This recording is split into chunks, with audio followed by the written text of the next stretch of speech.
Hello, fellow writers. If you have completed the first draft of a novel, congratulations. That is an amazing accomplishment, and I have no desire to diminish that. Congrats, you should feel proud. However, that novel really isn't worth anything until you actually revise it, and I would say please don't show it to anyone until you revise it. Even your friends and your writing group buddies and whoever that may be. Every draft needs to be revised, and in my opinion, writing is revision. It took me, I think I said in the past video that writing the first draft was the longest part of finishing my novel.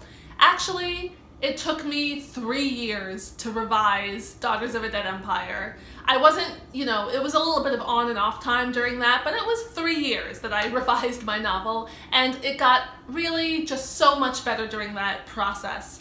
And so in this video, I want to talk about what are the essential elements of revision, who are the essential people you need to help you in that process, and really what you should hope to get from revising your book. So there are 4 major types of revision that you're going to do on your manuscript. So one is structure, so thinking about the pacing of your book, what kind of journey your heroes may be going on, what is just the rough structure of your story. Then you want to think about characters, every individual character's arc in the course of the story, their development, how you're defining them and helping show who they really are. You're going to want to think about relationships, so the dynamics between your characters, the key and the evolution in the key relationships between your major characters. And then lastly, things like line editing, so cleaning up your prose, making things sound prettier, that kind of thing, which is the easiest part of the entire process. And the writers really take different approaches, so some people will do a revision chronologically and just try to fix everything as they go. Other writers will do a relationship pass, a character pass, a structure pass, which is more how I work when I'm revising my books. There's one major thing that most writers do agree on, and that's that you need to give yourself time between finishing the first draft and starting to revise it. So don't just jump right into revising. You need to step back for anywhere from 2 weeks to a month at least to sort of refresh your brain and come to it with new eyes so that you can think more objectively about the revisions that you're going to be doing.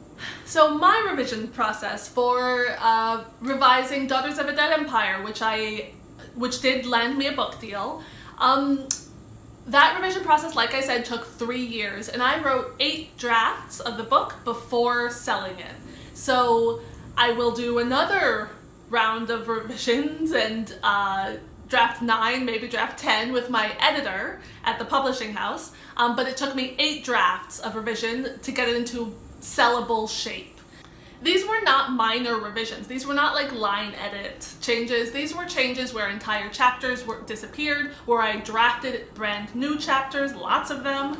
So these were major changes between drafts. When I first wrote Daughters of a Dead Empire, it was technically, I figured out after draft 2 that it was technically 2 books, but it was 570 pages, about 160,000 words. And the book that I finally sold was, I don't know how many pages, but it was 79,000 words. So major changes came along the way, as you can imagine. So once I got to draft 3 and I knew I had 2 books, I put aside book 2. I put aside book 2 because I had read by then that, one, if you're a debut writer, you want to sell a book that can stand alone, that agents are really interested in books that can stand alone.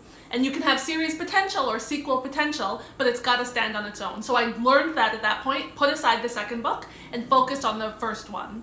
And I knew that book needed to land somewhere between like 60 and 90,000 words to fit into a typical young adult market. That's where most young adult novels fall. I'll link to a great article below that includes recommended word counts by genre and category. Agents are pretty serious about those word counts, so you should keep them in mind when you're writing. So book 1 was about like 80 to 90,000 words long, and so I started cutting it back, and eventually I brought it down to like 70,000 or 75,000 words. And that's when I brought in my critique partners after must have been like draft 4. that's when I started bringing in my critique partners. These are fellow writers whose work I respect a lot and whose editing feedback I respect a lot. I reached out to them, shared my book with them, and offered to, of course, critique their book in return. Critique partners. So getting their feedback was tremendously helpful. I cannot overstate enough how helpful that was.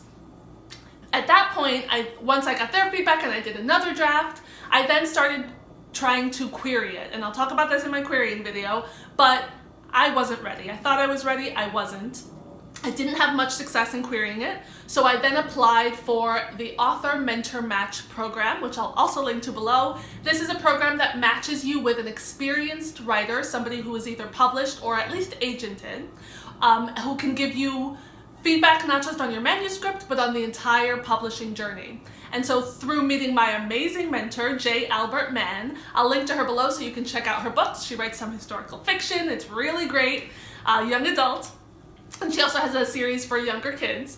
But through her amazing feedback, I really made a lot more serious changes to my novel. And it was really her encouragement that gave me the courage to revise my novel into dual POV, so 2 point of view characters instead of just one.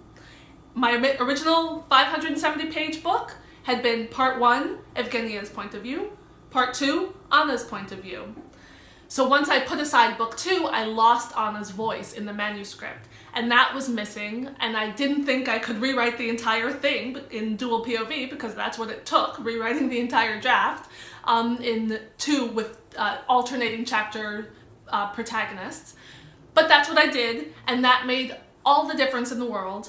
And really, my book it lived up to its potential a lot more once Anastasia had her own point of view chapters. And so once I did that, which was, I guess, draft 7, I tried querying again and had much better success. Finally, once I got my agent, she helped me revise and essentially draft 8, and that was the version we sold. And I'm currently waiting for my edit letter so that I can work with my editor to really probably do a lot more revising and finish up the finished product before it goes on shelves in 2021. So yeah, revising takes time, 3 years for me, lots and lots of new writing and changes and deleting characters and all of that. Critique partners are essential, getting other people's feedback is essential. You have not revised your novel until you've revised it based on the feedback from at least 2 critique partners, hopefully more. I think I had 4 critique partners before J. Albert Mann, and then my agent. So as many critique partners as you can get, use them. The last thing I'll say about revising is that it can be a really hard process. I talked about angst in my last video, the angst while you're writing draft 0. For me, there's even more angst in the revision process, just because I'm reading what I wrote and it falls so short of where I want it to be and where I pictured it being in my mind. So revision is really hard and emotionally taxing as well. One of the things that has helped me a lot is being in a writing group, and so while I was revising, somewhere between drafts 4 and 5, I'm sure, I gave up on my book. I gave up on it completely. I shelved it. I said, this is never going to be something that's worth reading, worth other people's time. I'm giving up on it. And 6 months went by when I didn't touch it, and I wrote some other things and didn't think about writing at all, or didn't think about that novel at all. And then a woman who had been in a former writing group of mine published her book. Her book came out. I knew she'd gotten a book deal like a year earlier, but I forgot about it, and her book was published. And let me show it to you. Let me go get it. So I had helped Becky I had critiqued one of Becky's early drafts of this novel, but like I said, and that had been years earlier, because she'd been working on her book for years too. But I'd kind of forgotten about it, and then suddenly it came out and landed on shelves. And you can see this glorious, beautiful book, Bound by Blood and Sand by Becky Allen, I'll link to this below as well, came out. And seeing her book on the shelves just gave me so much inspiration. It made the dream feel that much closer. Like, oh, somebody I know has done this. Somebody who I have shared my writing with and exchanged feedback with has actually done it. And this was such a point of inspiration for me that I, for the first time in 6 months, I picked up my book, my manuscript, and I started working on it again. And I spent another year revising it and then started querying it. Becky also has a sequel, Freed by Flame and Storm. They're beautiful books, young adult fantasy. I will link to them below, as I said. I encourage you to check them out. They were great inspirations for me, and so I encourage you to look for those inspirations as well whenever you're feeling down about your writing. Revision is hard. There's no two ways about it. It's hard, it's taxing, but if you get through it, you'll have something beautiful on your hands that you can be proud of, and that's where I landed. I'm so glad I stuck with it. I'm so glad I found inspiration from other writers, and that I then, took the brave step of querying and trying to find an agent and get it published. I'll talk about that more in my next video. For now, give this video a thumbs up if you liked it, and leave me some comments if you have any questions to ask, and I hope to see you in the next video.